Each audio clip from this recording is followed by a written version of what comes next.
Hello friends, Makar Sankranti का त्यौहार हो और तिल का लड्डू ना हो ऐसा तो हो ही नहीं सकता। तो आज मैं आपके साथ शेयर करूंगी तिल के लड्डू की रेसिपी। लेकिन उससे पहले अगर आप मेरे चैनल पे नए हैं या अब तक सब्सक्राइब नहीं किया है तो प्लीज़ मेरे चैनल को सब्सक्राइब कीजिए। वीडियो पसंद आता है तो लाइक कीजिए और नोटिफिकेशन बेल को प्रेस करके ऑल बटन को प्रेस करना बिल्कुल मत भूलिए। इससे क्या होगा, जब भी मैं कोई नई वीडियो अपलोड करूंगी आपके पास इसका नोटिफिकेशन तुरंत पहुँच जाएगा।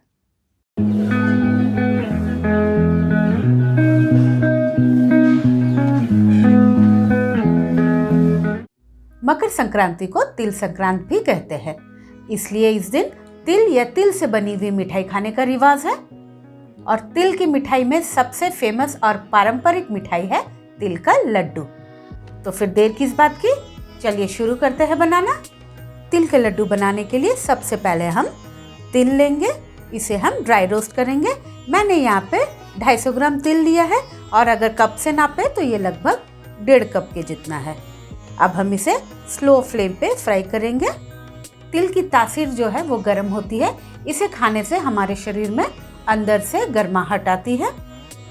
और संक्रांति के समय आप सभी को पता ही है कितनी कड़ाके की ठंड पड़ती है, खास करके यूपी, बिहार, नॉर्थ साइड में।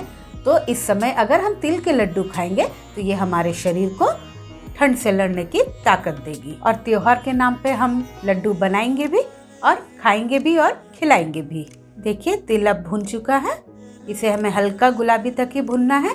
इसे अगर हम बहुत ज़्यादा भून लेंगे तो ये कड़वा हो जाएगा। अब हम गैस को ऑफ कर देते हैं और इसे तुरंत हम दूसरे बर्तन में ट्रांसफ़र कर लेते हैं। अगर हम इसी कढ़ाई में छोड़ देंगे तो तिल और ज़्यादा भुन जाएगा। मैं आपको पास से दिखाती हूँ। तिल आपको इसी तरह से भुनना है। जब ये इस कलर का हो जाए हमें निकाल देना है। हम तिल और गुड़ का लड्डू बना रहे हैं, इसलिए अब हम चाशनी की तैयारी करते हैं।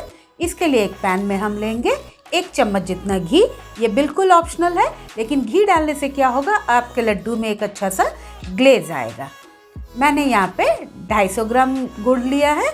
गुड़ और तिल का मात्रा जो है बराबर रहेगा। इसे हम लो फ्लेम पे ही पकाएंगे और कंटिन्यू चलाते भी रहेंगे। इस समय गन्ने की फसल भी तैयार हो चुकी होती है और हर जगह गन्ने की गुड़ तैयार भी हो रही होती है और बाज़ार में ताज़े गुड़ भी मिल जाती है। और गुड़ तो सेहत के लिए अच्छा होता ही है इस समय, इसलिए लगभग हर घरों में तिल और गुड़ की लड्डू तो ज़रूर बनती है। देखिए बात करते करते गुड़ भी मेल्ट हो चुका है, लेकिन इसे अभी और थोड़ा पकाना है हमें, जब तक कि इसमें से बबल्स ना आने लगे। देखिए बबल्स भी आ गया है। अब हम इसे 10 से 20 सेकंड के लिए और पकाएंगे। देखिए इसका कलर भी चेंज हो गया है। हम इसे चेक करेंगे हमारा गुड़ तैयार है कि नहीं।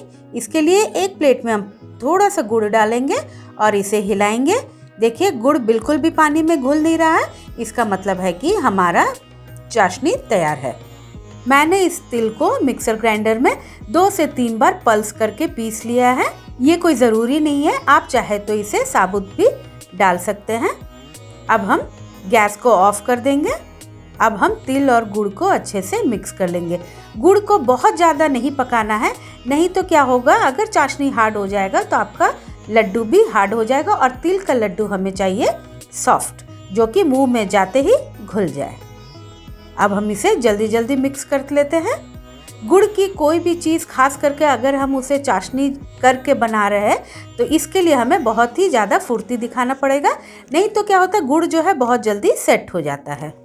और अब हम तुरंत ही इसका लड्डू बना लेंगे, गरम गरम ही। इसलिए सबसे पहले हम हाथों में पानी लेंगे। इससे क्या होगा, जो तिल और गुड़ की जो गर्मी है वो हमारे हाथों में लगेगी नहीं और प्लस लड्डू बनाने में भी हमें आसानी होगा। आप थोड़ी थोड़ी मिक्सचर हाथ में लीजिए और हाथों में घुमाते हुए आप लड्डू बनाते जाइए।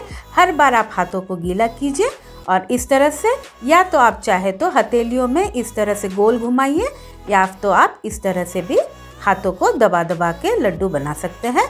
आप जैसा चाहे, आपको जो सूटेबल लगे आप उस तरह से लड्डू बनाएं। एक बार और दिखा देती हूँ कैसे बनता है। इस तरह से थोड़ा सा अमाउंट हाथ में लीजिए। ये बहुत गर्म लग रहा है, इसलिए हाथों में पानी आप ज़रूर से लीजिएगा। हथेलियों में घुमा के या इस तरह से एक हथेलियों से दबा के आप लड्डू बनाते जाइए और रखते जाइए। इस तरह से आप सारे लड्डू बना लीजिए। देखिए मेरा सारे लड्डू तैयार हैं। और ये कितना जल्दी बन भी गया और बनाना भी कितना आसान था। आप इसे बना के 1 महीने तक भी एयरटाइट डब्बे में स्टोर करके रख सकते हैं। तो आप भी इस मकर संक्रांति को इस रेसिपी को ज़रूर ट्राई कीजिए और अपने फैमिली और फ्रेंड्स के साथ शेयर कीजिए। और ये रेसिपी ट्राई करने के बाद ये रेसिपी आपको कैसे लगी ये कमेंट करके मुझे ज़रूर बताएं। और रेसिपी से रिलेटेड कोई भी क्वेरी हो तो भी आप मुझे कमेंट सेक्शन में पूछ सकते हैं। Thanks for watching.